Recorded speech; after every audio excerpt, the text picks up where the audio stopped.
Welcome to Pathways to Recovery by Addiction Recovery Solutions. Today's guest is Janice V. Dowd, a licensed master social worker who specializes in healing families affected by addiction. Her work empowers parents to rebuild trust, understand trauma, and raise resilient children. She joins us today to help us explore the intersection of recovery, parenting, and generational healing.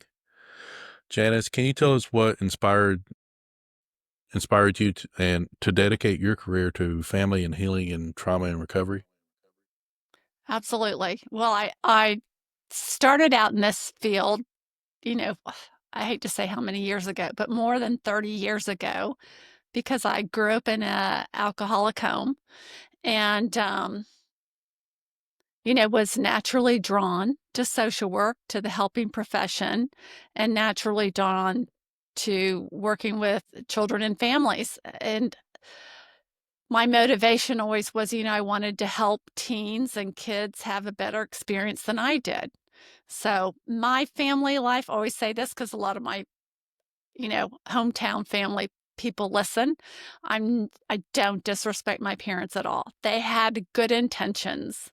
They just carried on the dysfunctional patterns from their childhoods and then combined that with the alcoholism that they got passed down to me and my brothers. And yeah, so initially, as a young person, I didn't experiment. Well, I experimented with alcohol and drugs, but I didn't drink very regularly because I had other more socially acceptable addictions. And two, I was so much of a codependent and controlling person that I didn't really like the effect that alcohol and drugs had on me. So naturally, and I say this a lot that, I coming from that household, I grew up very much an adult child of an alcoholic. All those traits, I didn't immediately fall upon alcohol or drugs as a relief. Instead of becoming an alcoholic initially, I became a social worker. And yeah, and I did that for many years. And during that time, I think I had, like I said, I had some good self-help skills, some good tools, and I was able to push back, the disease. But the disease is deceptive, it's cunning, baffling, and powerful. And about the time I hit my 40s and I was done being pregnant and having babies, I also was a very tired, overwhelmed mom trying to work part-time and raise my kids with a husband who I'm now divorced from. But he traveled, he did his part, but he traveled and was gone several nights a week. And I started to drink and full of denial, thinking that, oh, that's not going to happen to me. Here I am. I made it to my 40s without a real alcohol problem, just full of denial. But triggered that gene. I believe in the genetic component. And social drinking became heavier drinking and full blown alcoholism. I looking through some of your stuff, I got real excited because you're also very into alcohol adult children of Alcoholics Anonymous. One of my favorite parts out of the book, it says when you're working through unmanageability um, and trying to find that balance is learning to see the art in the spilled milk on the countertop. So when you're looking at your mission, what's the message that guides your work? Now, I would say, okay, so let me jump back, just slide back for just a minute. Here's the crazy thing is that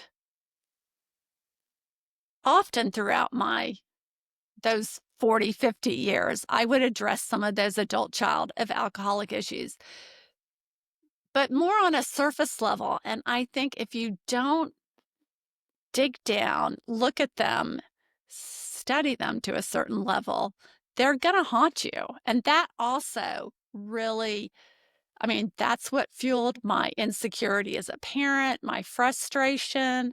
All of those things really fueled the drinking when I started drinking. So when I got sober and looked back at all of this, at first I didn't want to deal with that stuff. I just wanted to learn how to stay sober. And that caused kind of problems on its own because I distanced myself from the family. And when I finally woke up and saw that I was still hurt, even though I was sober and working a good program, I was still hurting my kids in just a different way. I was still figuratively abandoning them, putting distance between us, and wasn't there from them. And I found I was repeating those patterns from childhood. And, thankfully, I went to a good treatment program. I left, got involved in therapy, worked a program, did 12-step groups. But when I hit that point at about 6 months sober and woke up and went, oh my God, my relationships with my family still destroyed, my therapist was like, okay, you're ready to really look at those adult child of alcoholic issues. Because, and I'm glad that you asked this because a lot of people aren't real interested, but those issues directly impacted my ability to parent. Does that make sense? Well, it makes all the sense in the It world. does. When I first got sober, I was probably sober about a year or so, and I thought like, okay, well, good, all my problems are gone, and I had got married, Mm-hmm. and so what started happening was a lot of those issues were showing up, um, and so I can completely relate. Mm-hmm. Yeah, and the crazy, a lot of people, and absolutely, when I first left treatment, I met my therapist. I was like, "Listen, I'm tired of groups. I don't want to do any more group therapy, and I don't want to do any more of that, like really deep, because I've been through a trauma group and a grief group, and so we've done a lot of deep stuff. And being a good therapist, she was like, "Okay, we'll work on what you want to work on, but they haunt you. They haunt you." And I had to see one of my biggest links for me was, and I think this is common, not feeling good enough, raised in the family I was raised in. My parents were children of immigrants who were trying to live the American dream, and anything short of perfect was not good enough because you're capable of more. So always never felt good enough. And then my parents also, they grew up, no disrespect to, you know, farmers or anything, but they grew up on farming families where there wasn't a lot of time for touchy feeling, for sitting down. It was hard work from sunup to sundown, work hard, work ethic. And so no one ever taught them, and they never taught us about how to deal with our feelings, how to express ourselves. So I never learned parenting skills other than authoritarian.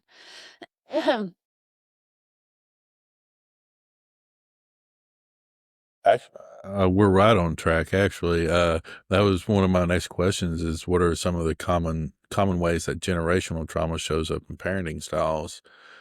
Clint, did you have any more? No, I mean, that's a good place to start.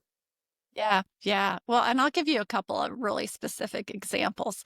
So, again, going back to the farming families, and there's a cultural difference too. That both my grandfathers came from very patriarchal.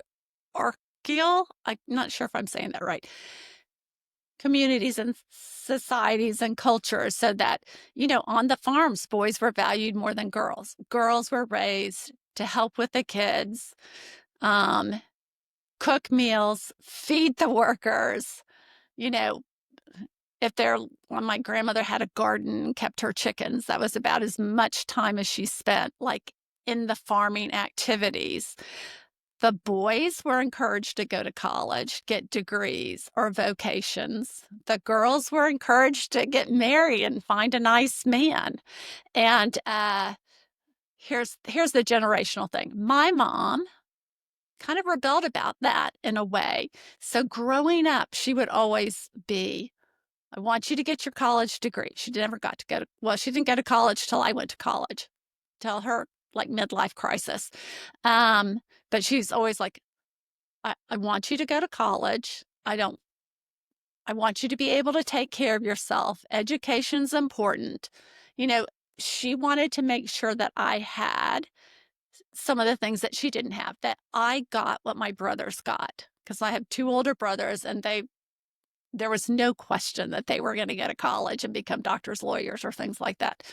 For me, it was just go to college.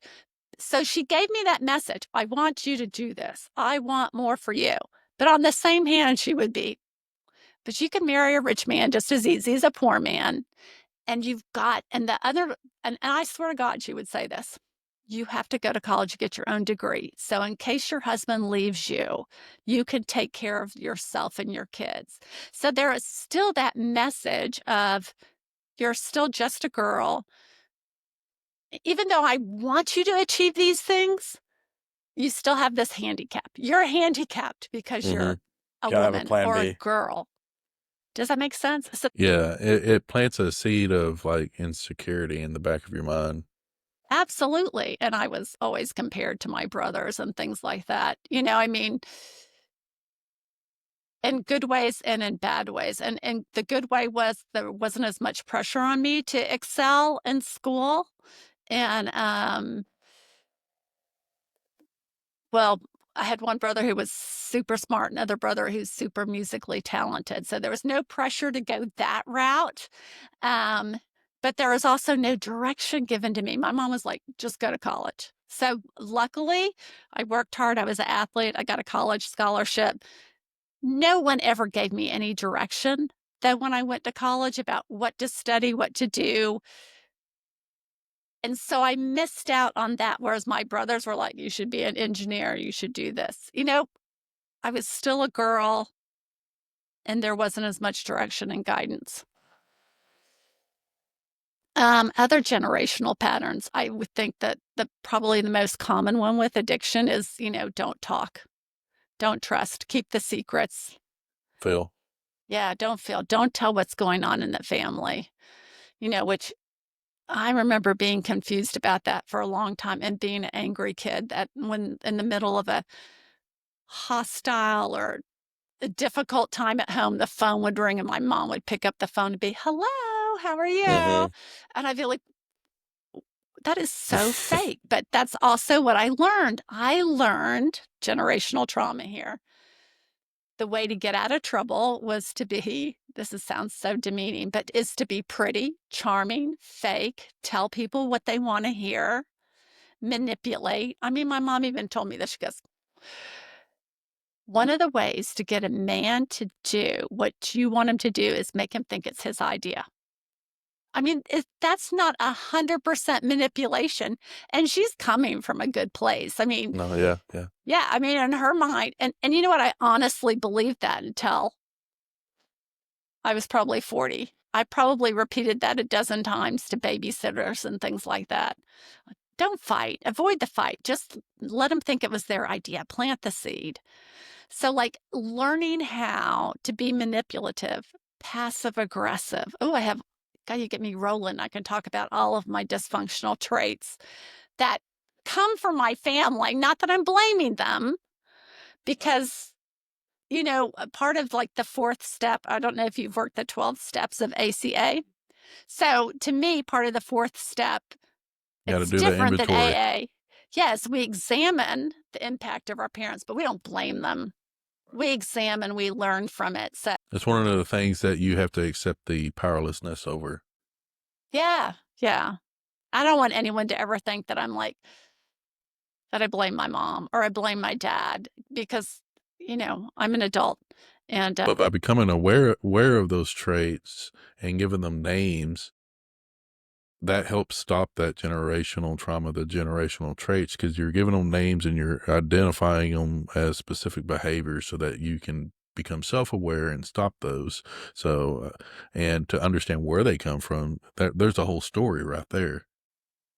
yeah, yeah, it's very interesting. And so I'm sober 12 years and haven't quit therapy in one form or another since then. And I'm still learning. I mean, my therapy group now really is more a group for women who are from dysfunctional families. So sometimes we review books like Codependent No More, Mm-hmm. ACA. We've worked the 12 steps of the ACA together. Um, but like I'm still learning or seeing things, realizing that some patterns I have I thought were normal are not normal Mm-hmm. because they're so ingrained in you. Does that make sense? Oh yeah. Have you ever been working with somebody and then like it's like sometimes you think to yourself, I needed this more than they did, or I need to take a look at this again. Absolutely. Yeah. Yeah. And one of the things I really love doing is teaching at conferences, like at social work or addiction conferences. And I learn something every time. I always make sure there's time for open discussion. I'm never like, I'm the teacher and I know all, because I know I don't know all, and I always learn something new. Learn from you guys, learn from every podcast that I do. So Um, do you think trauma can be inherited, even if the child doesn't directly experience the event? absolutely. I love this about, you're obviously familiar with epigenetics. Yes, I am a little, not. This is little bit. my first time seeing this word. Okay. I'm not great at explaining it yet. In fact, this last workshop I did, I I practiced on I have a part-time job that's really just a fun job. So I was practicing on my coworkers trying to explain epigenetics. And finally I decided I would throw up a 4-minute video for the workshop because that explained it much better. But essentially it's this. Okay. We're all born, the DNA in each of our cells, gotta come out with weird accents sometimes. The DNA in each of our cells is identical. So the DNA in your liver is the same identical cell. DNA is the DNA in your muscle cells.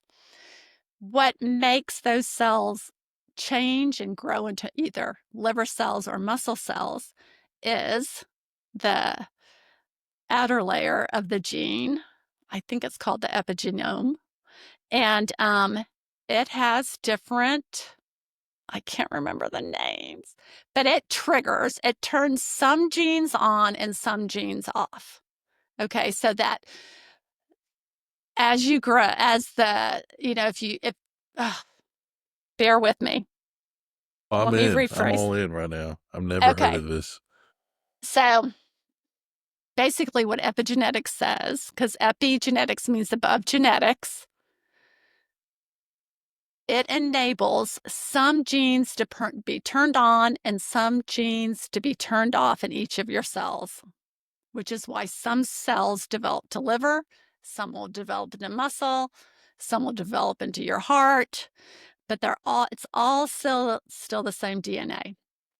They now know that stress, environment, obviously can affect our genes.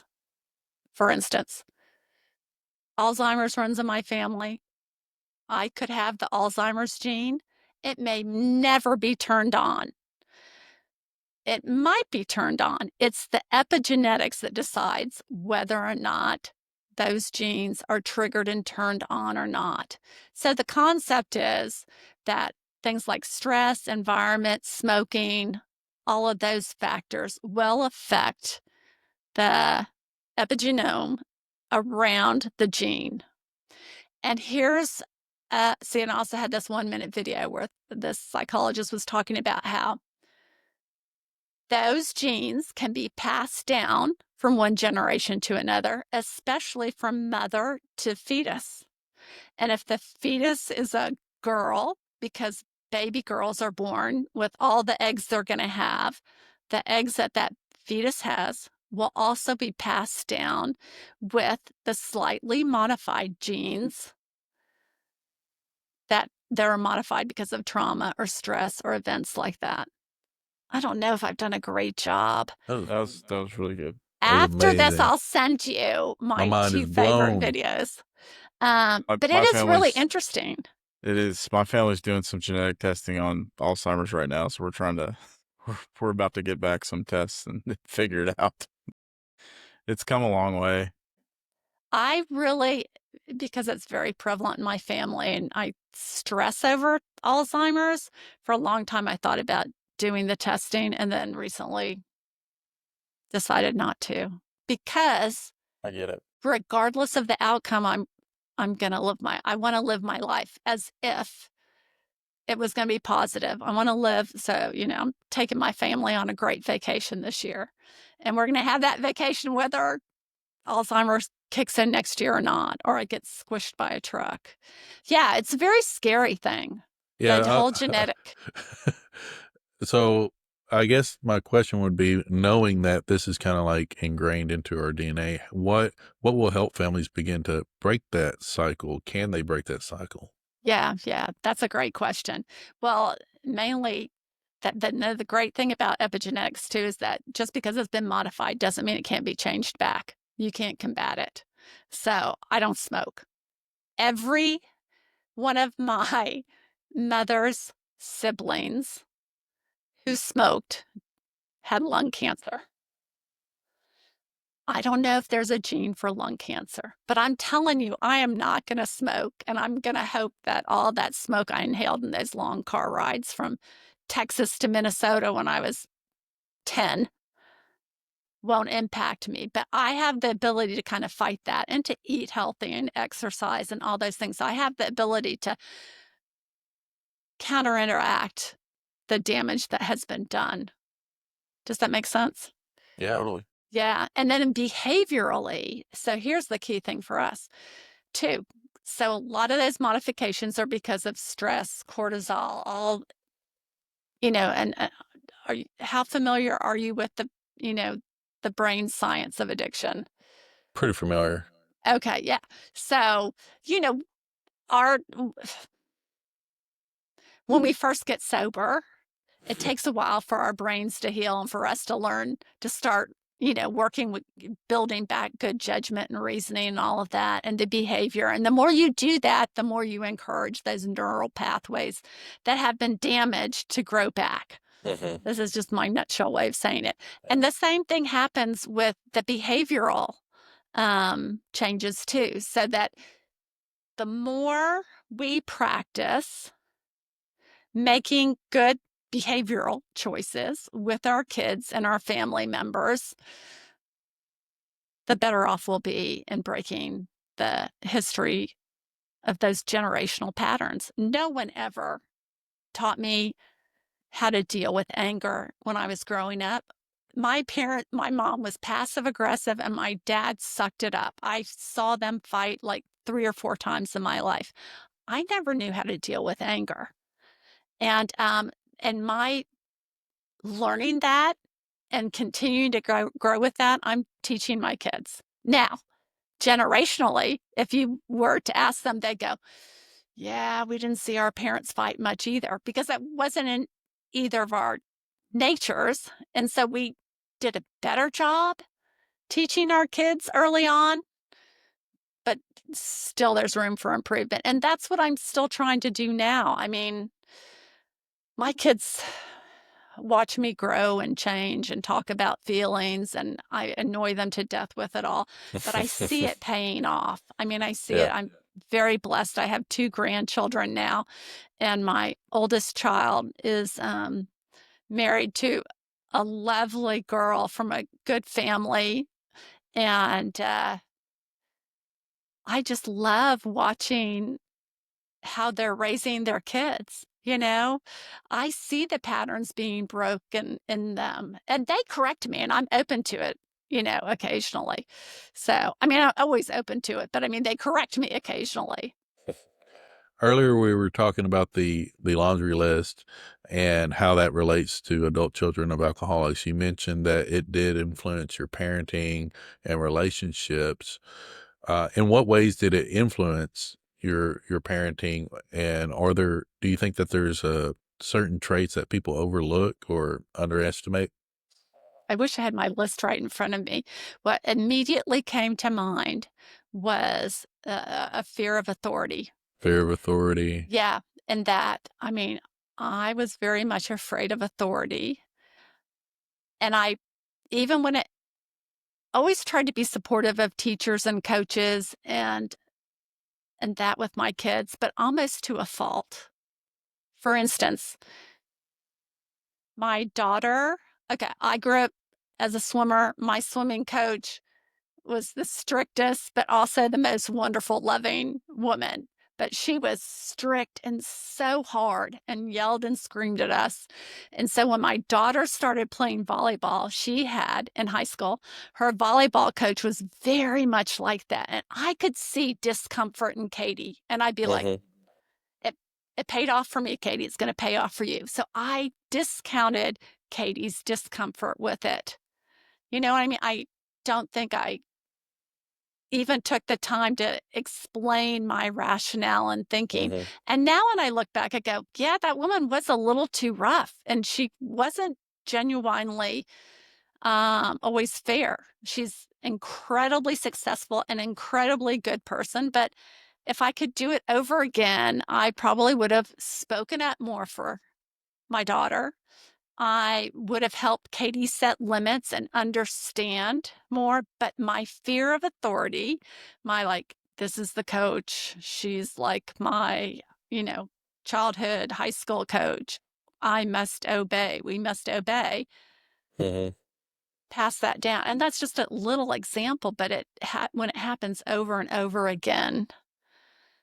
That's definitely a big one for me. It definitely affects my perfectionism and uh, the low self worth. That's a big driver of trying to achieve and do better, and uh, to a point of it being unhealthy. And so I really appreciate you sharing some of this stuff because it's hard to say it out loud sometimes. And I think when other people see it and hear it and are able to identify it within themselves, for me, it gave me hope. It's like, oh, there's other people that struggle with it. Oh, there's a name for this. Um, so with that, how um, how did you react when you first discovered the laundry list? Wow. And this is kind of sad too, because so when I started my career in addiction, even before I graduated from graduate school, I learned about AA. I was a teaching assistant for a professor who taught courses on addiction to undergrads. And so I learned about AA then and knew that if I was going to work in the field, I needed to go to AA or Al Anon meetings and adult child of alcoholics. And I think this I don't think I was familiar. I don't even know if the laundry list was out back then because I graduated in 85. I don't know if it was, I probably was. Tony was around, I'm sure, but I don't know if it had that. I know there wasn't a red book back then. So ACA meetings back then, also sometimes called Codependence Anonymous, um, were very loose still, kind of almost like an Al Anon meeting. So it was probably not, I didn't really embrace it, I'm going to say, until I got sober in my, 50s. So, and then in finding it, it was like, check, check, I identify with this, especially people pleasing, overly responsible. This is just off the top of my head. I mean, I can't remember off the top. How many are there? Are there 13 or more? I think there's 12, Okay, so I probably identify with like 10 of them, you know? 12 or 14. Yeah. Yeah, yeah. So every time we read them. In my local area, we have an ACA group that's not. But anyhow, Yeah. they've created their own laundry list and it's like 25 different things. Okay. And I'm like, I identify with those too. It's just amazing. I'd like Yeah. to see that list. Extended Oh list. my gosh. It steps on your toes. First time I seen it, I'm like, I had went to counseling. I didn't become a counselor till after I was introduced to it. So I was first looking at it in counseling, and she's like, I want to walk you through this. I'm like, no, I don't have a problem with this. I said no to them all. So maybe this one and this one, but the more and more I got into it, she almost drugged me through it, and I needed it. But she encouraged me and kept pushing for me to keep reading. And the more I started reading what I thought the definitions would be, that's not what they were. And as I become more familiar with the language and what it meant, um, by the end of it, I was like, I have all these.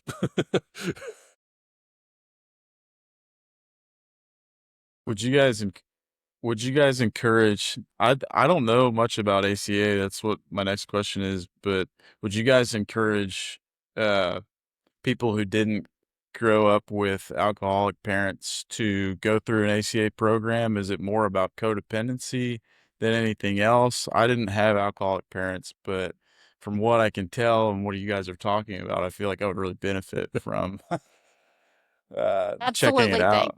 everyone benefits. And not everyone in my support group, my therapy group, grew up in an alcoholic home. We're all from, just there's some type of Yes, dysfunction I got in that for them. sure. Yeah. Yeah. I think, and just like AA, the 12 steps can be applied to a lot of different things. I think the principles of ACA can be applied to a lot of different dysfunctions, and the tools and the things that you learn there. Absolutely. Here is my personal experience, though. Um, if you're in early recovery, I discourage diving too deep into them because they can trigger stuff. And I've seen people get triggered and go back to drinking because they no longer have the alcohol or the tools to cope with these feelings that are coming up, because you're learning, like, oh, that was really trauma, or, you know, that was abuse. That that over strict grandmother who was repent or go to Yeah. hell was verbally abusive. And you Mhm. start realizing that if you don't have some tools, then you're on thin ice.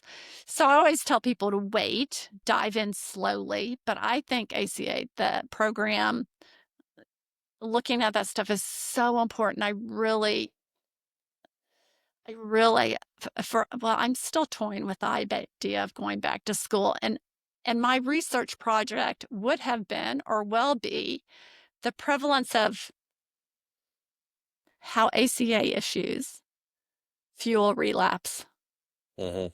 I would really love to study why Really relapse interesting. happens after 1 year, 2 years of recovery, when it's not an obvious apparent reason, you know, because Oh, I explain to, especially the clients where, they're willing to walk through it because, if they're not ready for it, it's not good for you to push it on them. But the ones that are open to talking about it, and the way I explain it to them is, okay, so here's the edge.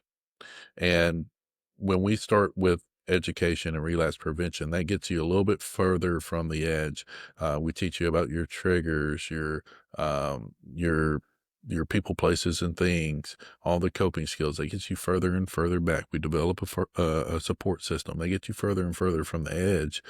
But if you don't work on your emotional sobriety, that puts you in a very risky position. You're still close to the edge. If you don't work on the emotional sobriety and all these issues that fuel that emotional intoxication, you're already close to the edge, and that can tip you over. So I so agree.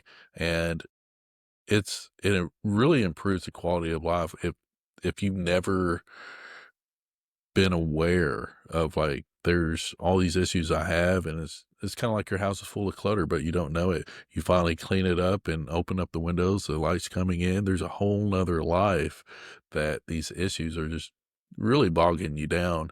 So, uh, I, I, re- I also, to your point of introducing it too early in recovery, I was probably a year sober when it was introduced to me.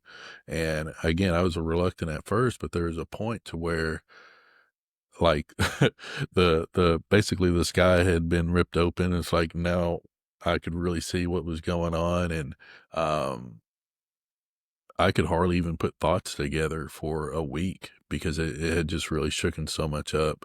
And so I really agree with your point of not introducing it too early in recovery.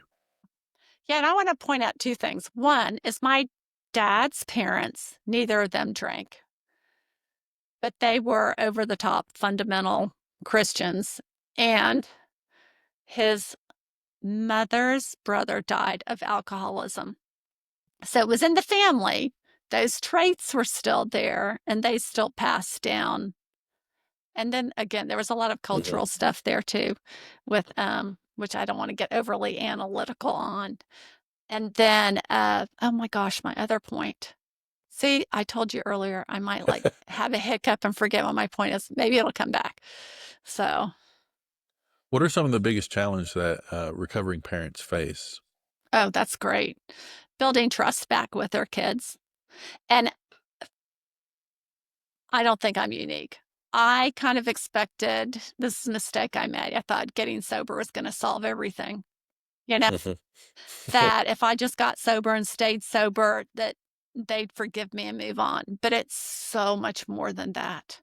It's so much more so. It's a process.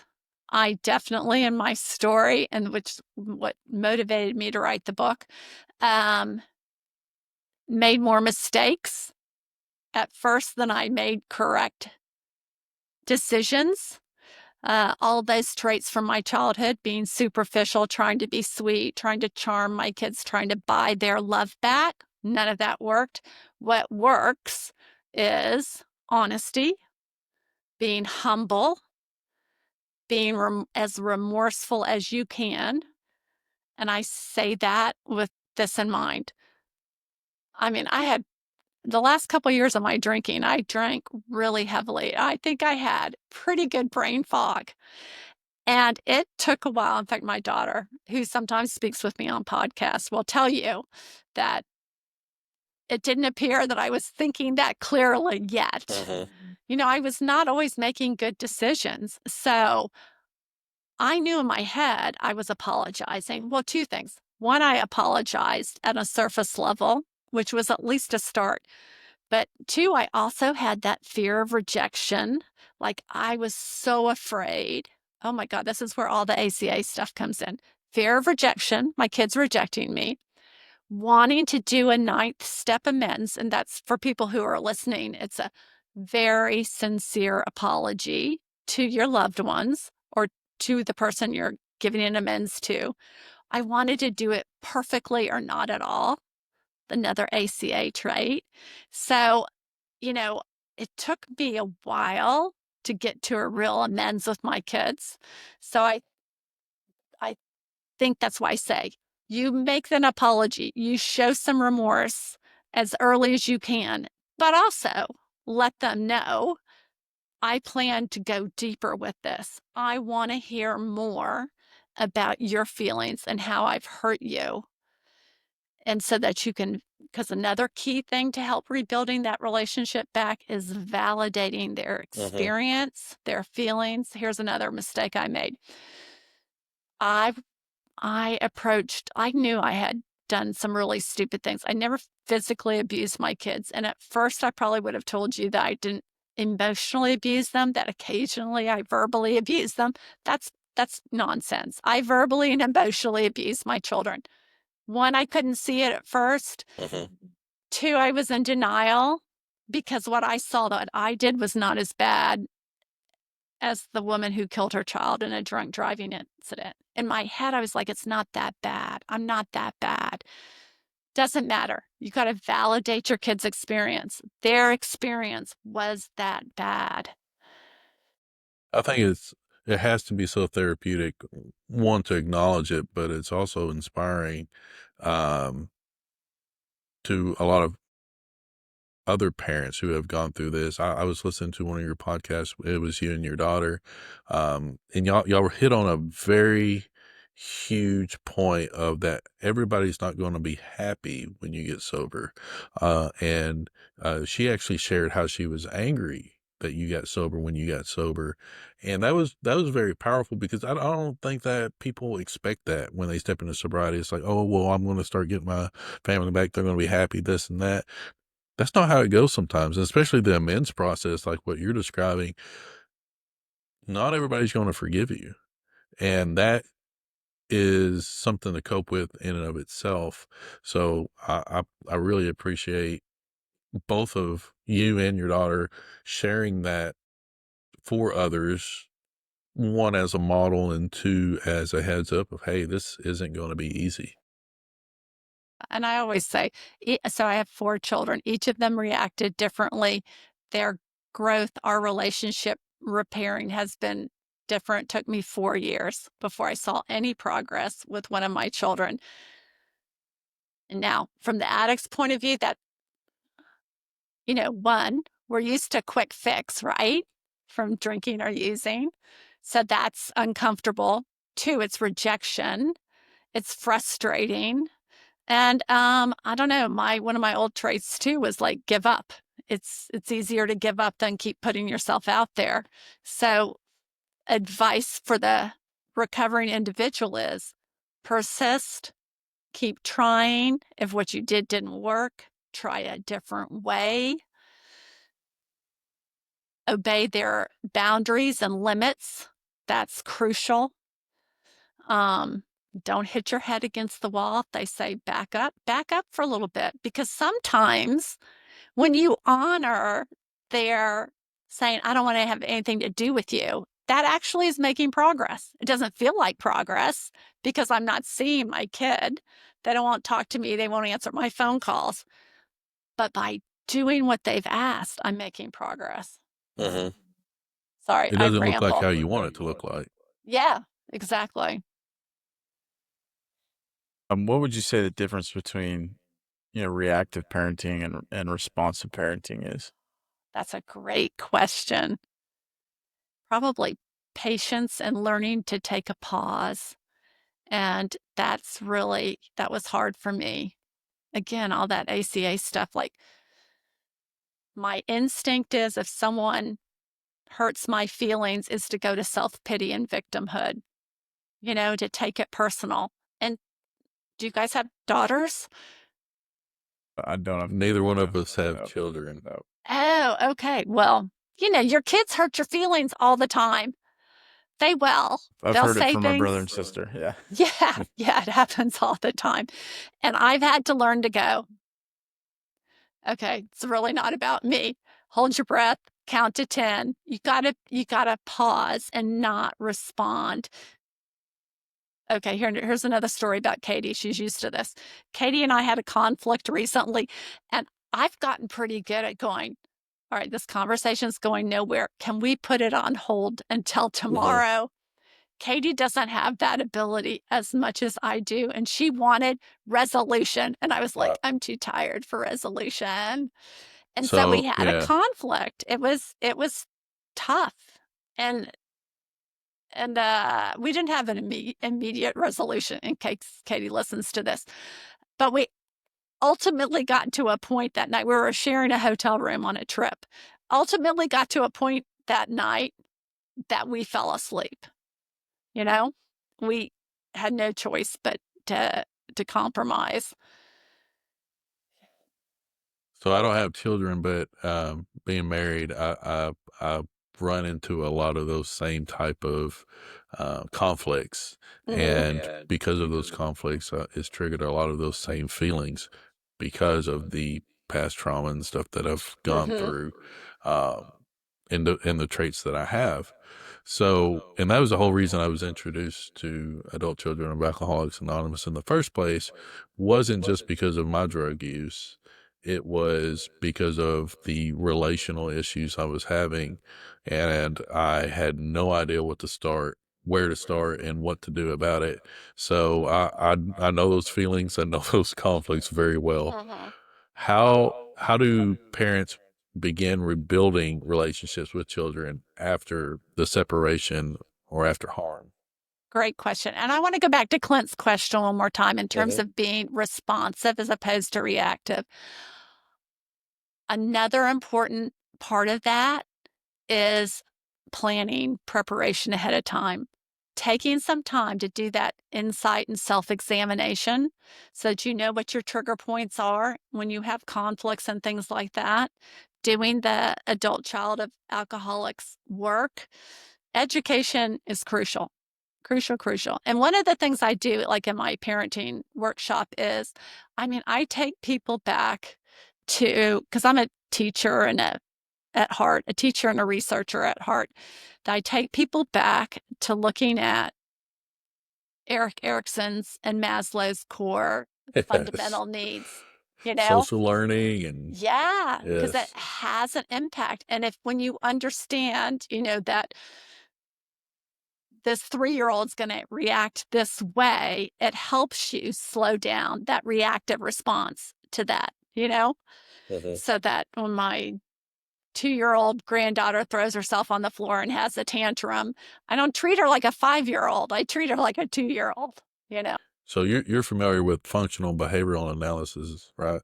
Like, and that I didn't go the education route, uh, but I had to take those courses, and that really helped me understand why I was doing some of the things I was doing. If I behaved this way and it achieved this from the negative behavior, how can I replace that positive behavior and meet that same need? So that was kind of a realization, an aha moment for myself also. Yeah, that's a great way too, in thinking of responsive versus reactive. Yeah, planning ahead. With resilience. So education is helpful to have resilience. How can families cultivate that intentionally? Yeah, yeah. And also going back to your like repairing relationships, which I kind of touched on before, it's being open, honest communication, um, giving them time to adjust to the new you. I think Katie will tell you that too. And in terms of relationships with our spouses and stuff, sometimes like when my dad got sober before my kids even knew him, which was great. But I remember when my dad retired, him being home all the time about drove my mom crazy. And that's just a little thing. So, like, if we're used to going out and drinking at the bars or with our friends, and all of a sudden we're home and we're like, honey, can I help you? We can annoy them to death that way. So, we got to give our family members a little bit of grace and patience while they adjust to the new part of us. So, which that's another one of my agendas, is that I really like to see family members at least be offered education and information earlier in the treatment process, um, than is standardly done. But and in terms of resilience, it's kind of that way too. It's kind of examining awareness, what's worked, what hasn't worked, um, practice, preparation, talking about it. So uh, I think at least one of my struggles was the tremendous once I started having clarity, and started really examining my own stuff in therapy, I would get caught up on, well, I did this to my kids too. I hurt my kids. Like, yes, this happened to me, but I repeated it. I get Mhm. so caught up on what I did to them that I wouldn't examine how it impacted me. And what I had to learn was, by doing my work, moving forward, I'm teaching by example. I'm teaching them resilience. I made a lot of mistakes in even in non-active addictions. We're all flawed human beings. We make mistakes as parents, wives, partners, spouses, husbands. So, but to be able to own up and go, I see the Mhm. mistakes I've made. I'm trying to change them. That's the greatest tool there is in terms of building resilience, I think. What do you And think? What do you it's guys a think? it's a delicate balance of understanding what's happened to you Hmm. and balance and then also taking accountability for what you've done to have that balance to understand that you may have been a Hmm. victim, but to not get stuck in that victimhood or the victim mentality, and understand that you are not, there's a cognitive distortion called view self as good person, where you only see the good in what you've done, and it justifies and rationalizes, and to also look at some of the pain that you've caused, that you've taken that trauma and what you've done with it, and it creates a balance. And if you lean too far to the other side, you can beat yourself up too much over that, and not look and be able to give yourself grace. So I think it's a very delicate balance to be able to look at both of those so that you can move forward. Yeah, that's a very good point. What are some daily habits that help build emotional strength in children? Love this. Well, I would say the key thing that I would push is moments of time and attention. You don't have to have a 20-minute long conversation, but when they say to you, Mom, will you play with me? Which often means, Come hang, just hang with yeah, me, come help hang me. out. I Yeah. need to tell you something, or I need to talk, is that you give them a bit of you stop what you're doing, you put down your phone, which I am guilty of, and you give them that little bit of time of attention. So here's the key thing too, especially with kids. Thank God they do bounce back pretty good, and they are much more forgiving than we are as adults.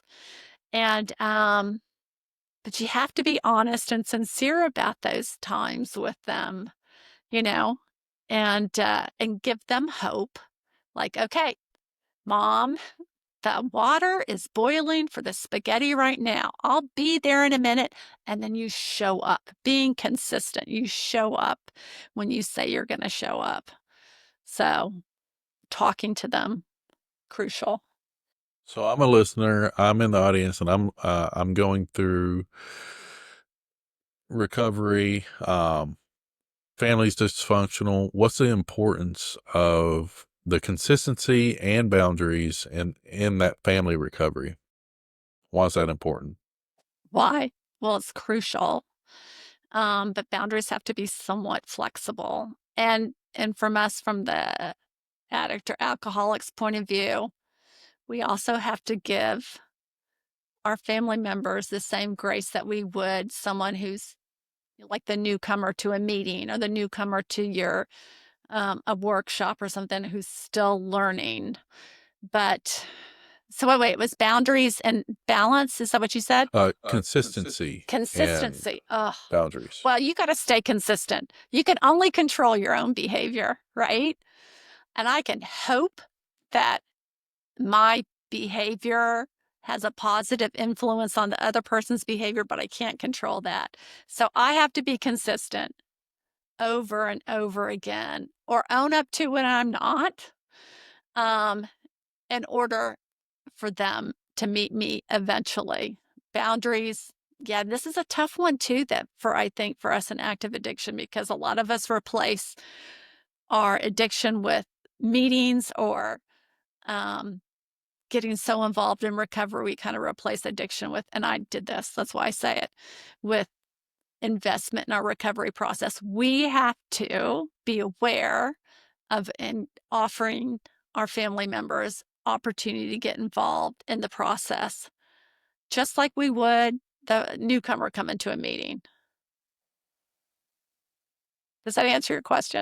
Yeah, yeah. Sometimes it's, or at least in Just my soaking it personal in. experience, Trying to process it. That was it's difficult to get the family involved. It is. They resist. And if they resist, that is what it is. And that's why I said, when you honor that resistance, when you don't force it, you don't make them feel guilty, they're likely to come. Now, I'll tell you one manipulative thing that I do, which I wouldn't have thought it was manipulative till right now, is that whenever I see a family member, because most of the meetings I go to are open AA meetings, at least that's how, anyhow. Whenever a family member comes, I always make a point of walking up to them afterwards and say, I don't know if you're husband or your son can tell you this right now, but I really appreciate you being here. It gives me hope, which is now, okay, maybe it's not full manipulation because it is honest. I do appreciate them being there. And especially early on, it did give me hope when I felt like my 16-year-old was Mm-hmm. never going to talk to me again. So, but I always try to reach out to family members when they come to open meetings, go, thank you for being here. It means a lot to me, you know. So you got to accept what they can give you. Oh, wait, one other point about boundaries, though, because this comes up a lot, and I've heard this more from sponsees than clients, is what do you do? And I'd love to hear what you guys think. Let's make this a discussion. What do you do with the person who keeps saying to you, whether it's a spouse or a parent or a friend, who, no matter how many times you've apologized, still are like holding a resentment against you? Mm-hmm. I will. Yeah. You got it. My wife, she's an angel. Like, and I'm not just saying that because I'm being recorded right now. Uh, she is the most forgiving person. I mean, immediate forgiveness and like real genuine forgiveness. Um, so like with her, I haven't really experienced that. Um, my parents, they're a mess. It's more of setting strong boundaries with them. But I will say some of the friends that I've had in the past, um, that were real friends. Yeah, they did, a little bit of drugs and stuff like that, and I did that. That was what we did. But I really went off the deep end with methamphetamines and just all the stuff I was doing, and I really hurt a lot of people in a lot of different ways. And there's some friends that they won't answer my calls. It's been over like 10 years, and I mean, it still bothers me. And there's I've reached out and tried to make amends without response, and that's difficult.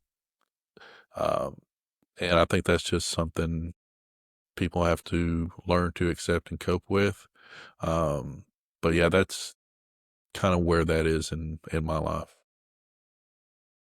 Yeah, I think you have to decide if you've apologized enough, and you probably have to put those people at a distance. You have to make that decision. That's a choice. Or, maybe consider that this is how it's going to be. I want to keep this person in my life, even though there's still some conflict there. So, I love that. That's great. See, fix it. Janice wants to give you an answer like how to fix it. But yeah, no, that's a great. I love your answer, Clint. Well, yours too. Now, like, I mean, maybe I think I'm the one with the problem on that of with,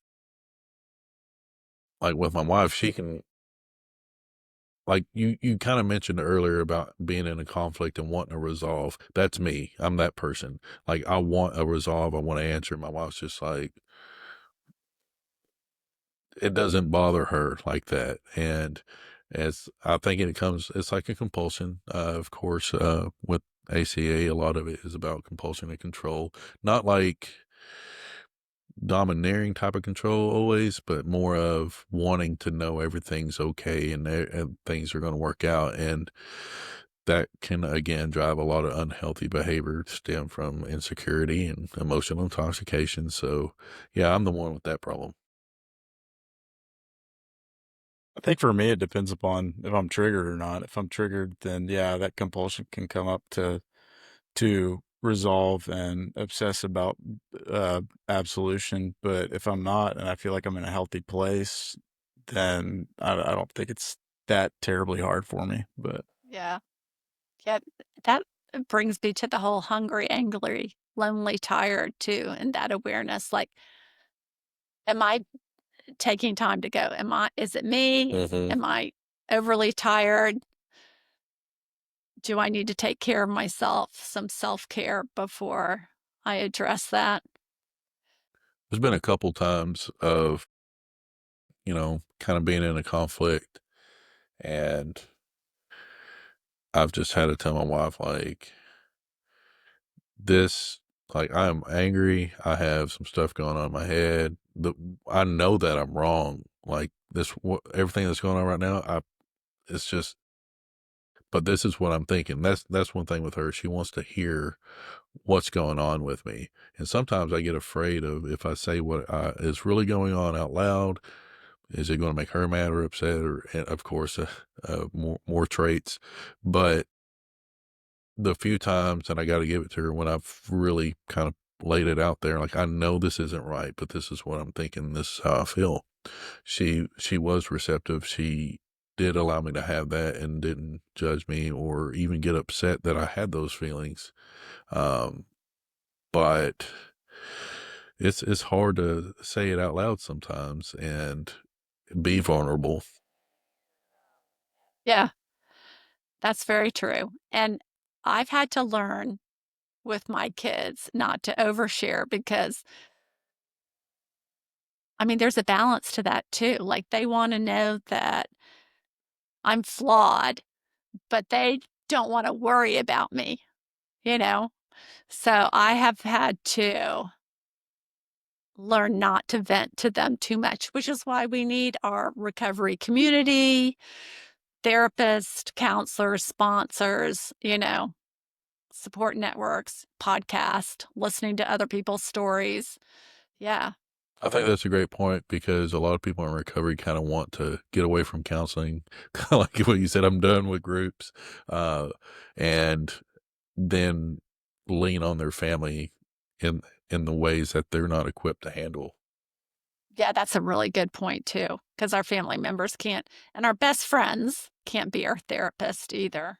That's something I've really past 6 months have been back in therapy, and I didn't realize how much of an oversharer I was, and I didn't realize that, like, all right, I have an outlet for this now. I can wait until my next appointment to talk about this. I don't have to talk about it with people at work or my friends or, my family who are your family loves you, but like you said, there's only so much they can handle, That's So, true.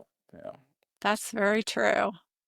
And that's a really tough balance. I Mhm. mean, you've mentioned that a couple of times and it just rings true with me too, is and that you learn that by trial and error.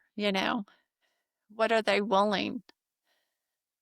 How, what's their level of comfort balanced with your level of comfort on pretty much any issue? So, What happens after a child is afraid to trust again after a traumatic event? well, it depends on the traumatic event too. I mean, is it a hurricane that's come in and destroyed their home?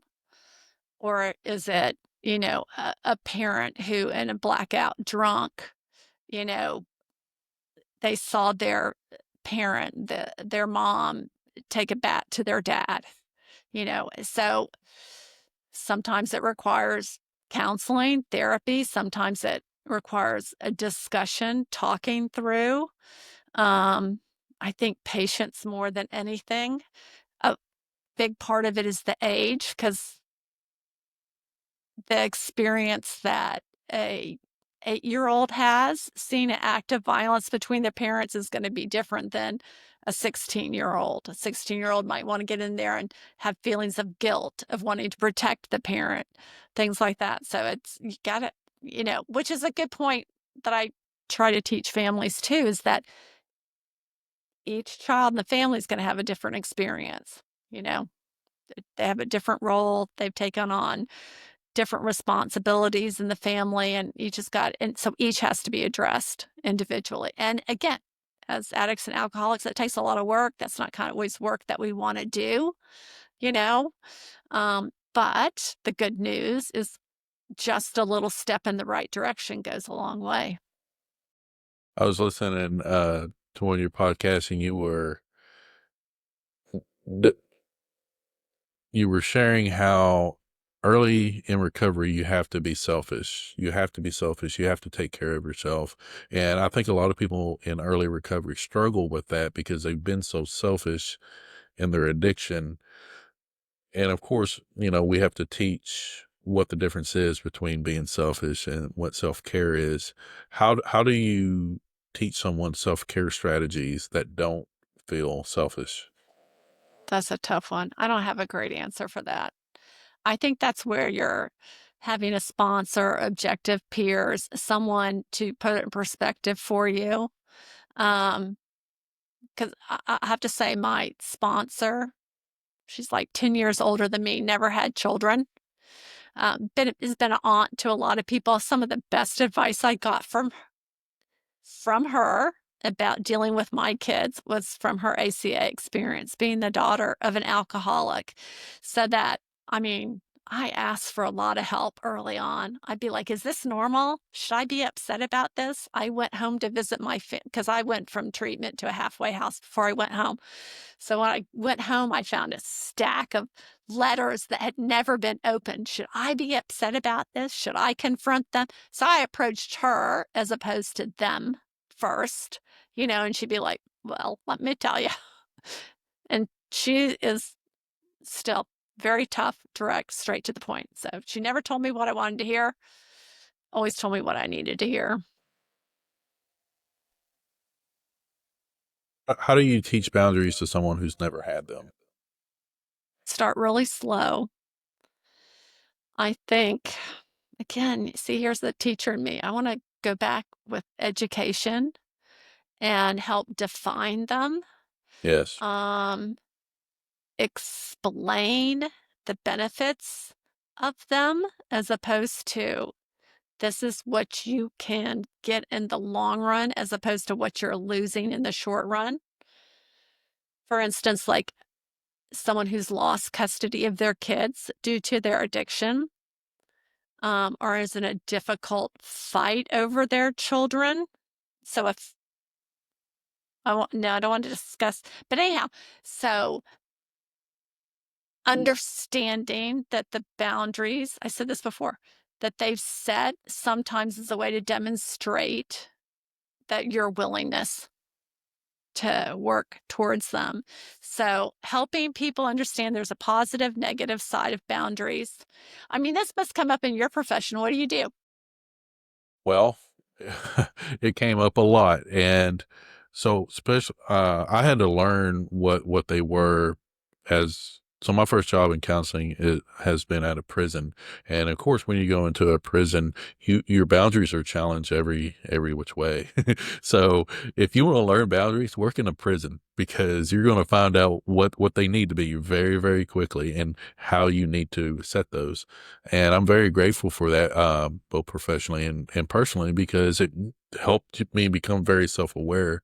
And then so when I got, of course, went through my internship and license and started getting more into private practice and working with clients who were engaging in their family in real time, I would ask them, so what are your boundaries? And they would look at me like a deer in headlights. They didn't have an answer. I literally had he was like a 45-year-old, super successful lawyer. He said, I've never been asked that question and I've never thought about it. And honestly, if hadn't worked at that prison and been learning this type of stuff, I wouldn't have been aware of boundaries. I could have used this a long time ago, but was never taught that. Instead, I was taught, just like you, manipulation, being, um, overly placating and trying to be the hero, all those dysfunctional traits. That's what I learned rather than setting boundaries and how to regulate my emotions. So being challenged, sitting across from clients, like I teach them about the importance of boundaries and the consequences of the lack of boundaries. But then their question would be like, well, what do I say? I'm like, okay. So I went to work and I separated them out into three different types: mental, emotional, or physical, mental and emotional, and or emotional and mental. And so I have like some basic example sentences that go through each of those categories in a lot of different ways. I give them to my clients. Like, I don't feel comfortable lending you money, or I respect your beliefs. Please respect mine. Or I am at my emotional bandwidth right now. I'm not ready for this discussion. Can we have it later? Like sample sentences, like what to say, how to put those things into words. And that's been really beneficial because I keep it on, I made it one page each and I just handle that one page. Say, here you go. Let's go over these. Let's practice these. And so something really great with them is, they go engage with their family and then they get to come back and report. So, it tends to be working pretty well, I think.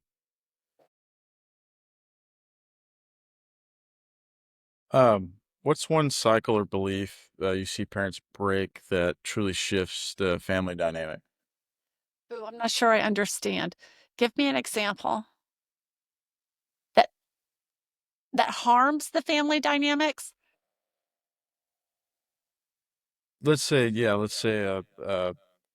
that there's one cycle or detrimental cycle that maybe a parent has that they break Oh. that can kind of shift the Can dynamic. shift in a good way. Okay, okay, that's easier, better. I didn't word that right. No, no, no, that's fine. I I think, because I'm reflecting back on my own experience, one of the things I did not learn from my parents was to learn how to ask for help or admit that I was weak. And I wish I would have learned that. And I don't think I really did a great job of teaching that to my kids. But I certainly am trying now, and I certainly can do it with my grandchildren. Oh, it's okay, um, just try again. So I think that's a one that I wish I'd had in my life and that I'm trying to implement now is it's okay to ask for help, whether it's, I can't get my lawnmower to work, which is a true story right now. Um, to, I don't know how to approach my boss about this problem I'm having with my work hours, or you know what I mean? Just to be able to ask for help, or I don't know how to deal with my depression. I'm worried about my drinking. So at any level, I think that's I think that's a cycle that is important to break. And you know what? Also, and just in general, is I want to like normalize that Mhm. addressing mental health. It's okay. Like addressing our mental health should be as important as addressing our physical health. You go to an annual doctor's appointment. A woman has to get a mammogram.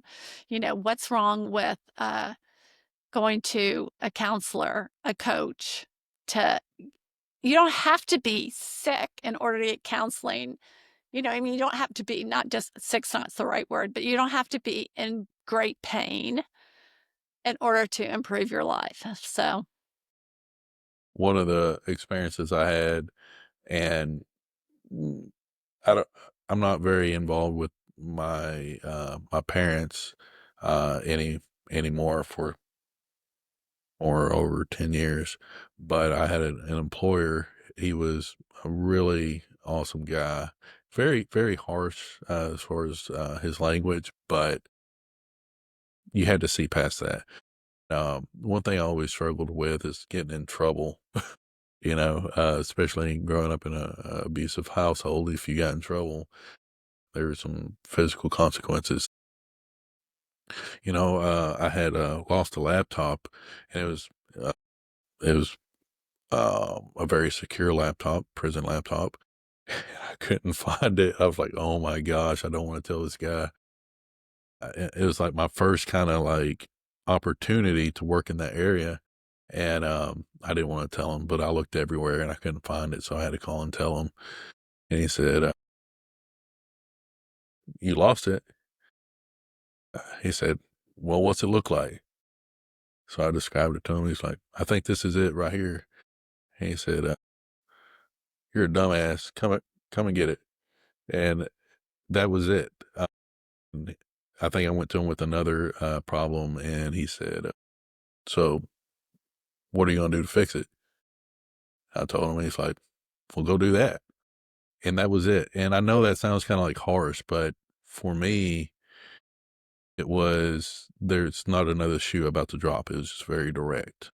And I always appreciated that from him. And it also, he just pretty much said, the ball's in your court, go do it. He didn't have to give me permission to do something. It was, well, why aren't you doing that already? And that assumption that I already had the self-efficacy to do it really kind of stuck with me because I didn't have that before.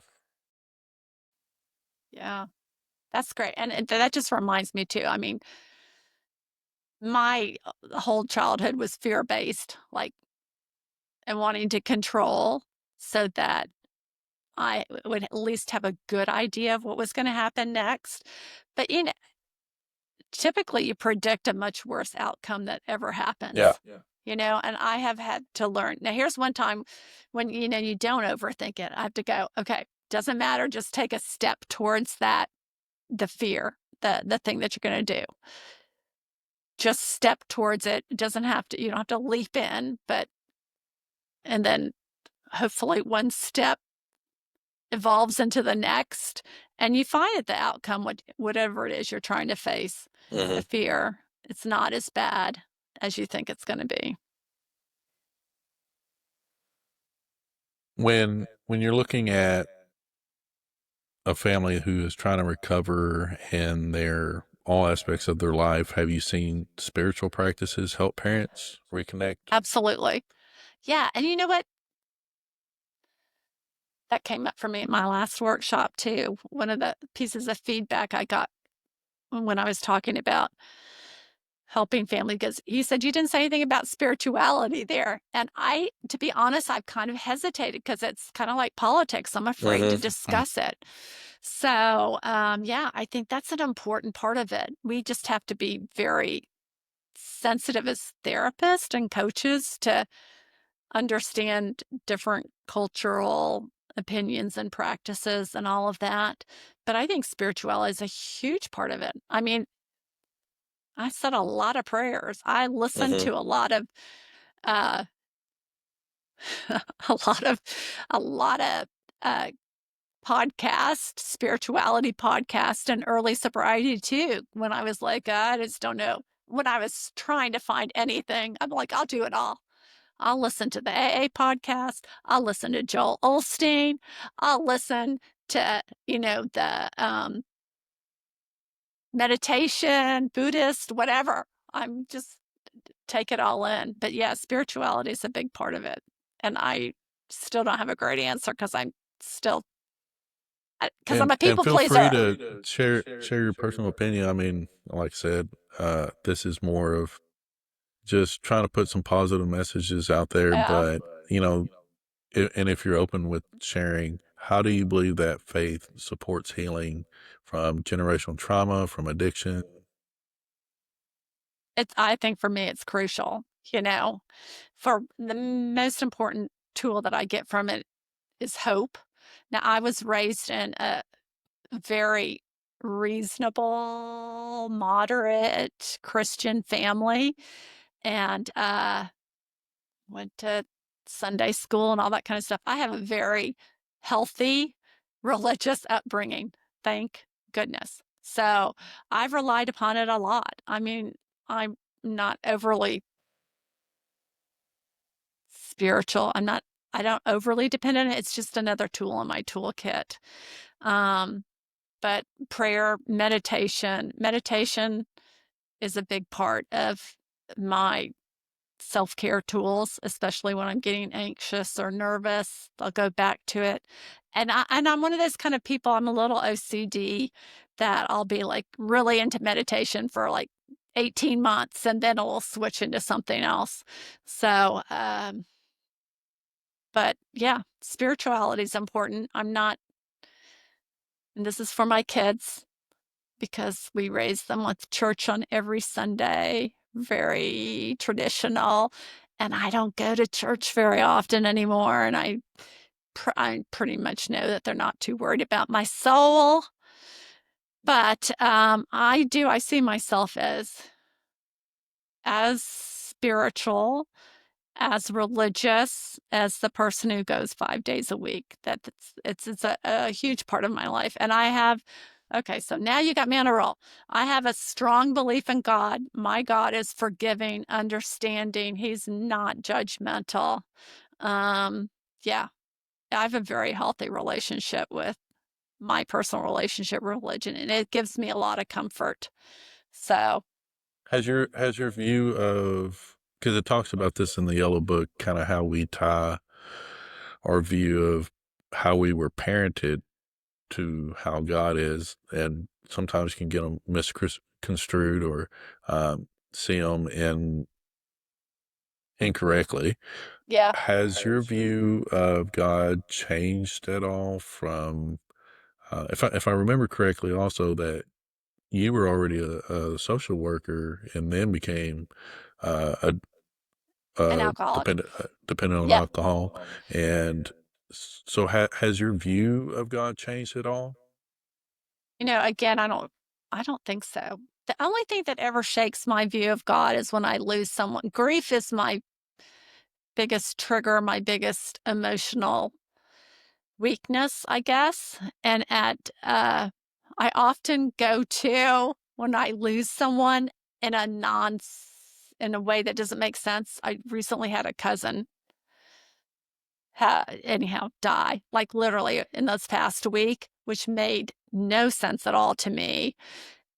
And historically, I'd be angry at God and like, why? Why would you take this man? He's the patriarch of the family. He's good. He's perfect. So I have questioned God, but I still think I circle back around to that fundamental, reasonable belief.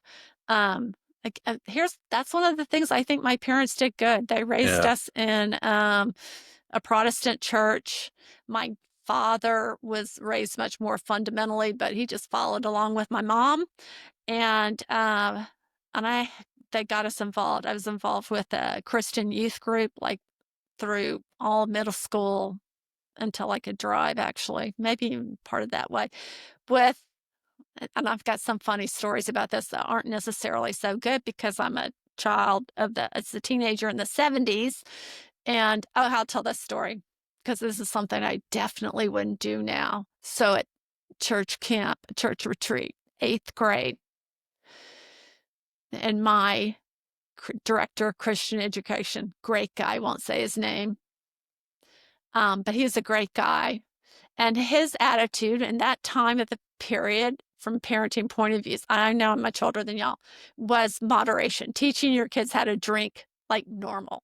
Like the drinking age in Texas when I was growing up was 18. So it was common for parents, I mean, freshmen in high school, parents serving beer at parties, house parties, and taking people's car keys, but and kind of moderating. Well, anyhow, at 8th grade church camp, I remember sitting with a circle of like 6 or 8 kids, probably 8 kids, and him giving us a 6-pack and letting us share it. And we take a beer and sip it and pass it around, which I would never do now because we understand the earlier you drink, you impact your brain, the brain science and the brain cells. But I mean, that was kind of the attitude, was everything in moderation. And he was like that with our religious practices too. I mean, he was a very approachable guy. I remember talking to him about different things. It's probably the first person I ever got like some subtle counseling from. Another aha moment. I'm learning from y'all. So yeah, I'm very blessed that I don't think that getting sober really has changed my opinion very much. And again, early in phases for a while, I was listening to a lot of, oh gosh, I'm trying not to say too much. I'll just go ahead and say it. So when I got married, I married a nice Catholic man. I became a Catholic. And so when I first got sober, Catholic radio had just been really introduced in our area. And I was listening to Catholic radio every day and getting, information, education, and support. So, Yeah. I'm a And student. and so that was one of my questions, is if you would have contributed to basically um, how your family brought you up in understanding God and faith, and it sounds like it was a very positive thing for you. Yeah. Um, how do you think that somebody could build a sense of hope if they feel like they're too far gone? Wow. If they feel like what they've done is like too far gone. If they're too far gone, if what they've done is too bad that they can't be forgiven. Mm. Well, one of the things I believe too is that, I mean, on one of my email addresses, it has YANA in it, which stands for You Are Never Alone. Because I know I'm never alone. I really believe that my God is always loving and always forgiving, and that if He put me on earth, it's for a reason, you know? So I don't believe anyone's too far gone. I really and truly don't. If you're feeling that way, get some help. Talk to someone. Um, get some support. And again, in my recovery, there are times where I felt definitely hopeless. And the thing that helped me out was reaching to other recovering alcoholics who'd been through what I'd been through and learned that they survived it and that I would too. And I'll tell this story. So there's this man, Eddie, who, when I was 6 months sober and had that awakening that I'd lost my family, and I'd heard him at meetings. We'd been going to meetings for a long time. I respected him. At that time, he must have had like 20 years of recovery because he just recently, or 25, he just recently got his 38-year chip. And occasionally he would mention that he had 4 daughters. So when I was struggling with my relationship with my kids, I would seek him out. I'd be like, I just don't think it's ever going to get better. I feel hopeless. And he would share a story or two, listen to me, but he'd share his experience and just getting that hope that it could change. I mean, hope is key, and when you don't have it, you got to borrow it from someone else. So if you feel no one's too far gone, but it's okay to feel that way from time to time. I'm not going to judge anyone for that. Talk to someone because someone's got a story similar to yours who's been there. I mean, and they've overcome it. And if they can, you can too. What are some you recommend any resources, books, programs for families that are working in recovery? Yeah, of course. I recommend my book. Yes. But And which is a what's the name of really your book? my book is called Rebuilding Relationships in Recovery. And it really is. It's a kind of a great guide. It's one of those things kind of like the ACA yellow book that you can come back to, reflect on. You read it once, pick up some tools, come back to, learn some more. Where can people find that? That is everywhere. Amazon, Barnes and Noble. It's on my website, which is JaniceJohnsonDowd.com. Yeah, but it's everywhere. And I think it's a great guide. I also love all the classic codependency books, Melody Beattie, Janet Wegscheider Cruz, in terms of, because that, oh my gosh, what's the name of the man? Oh, John.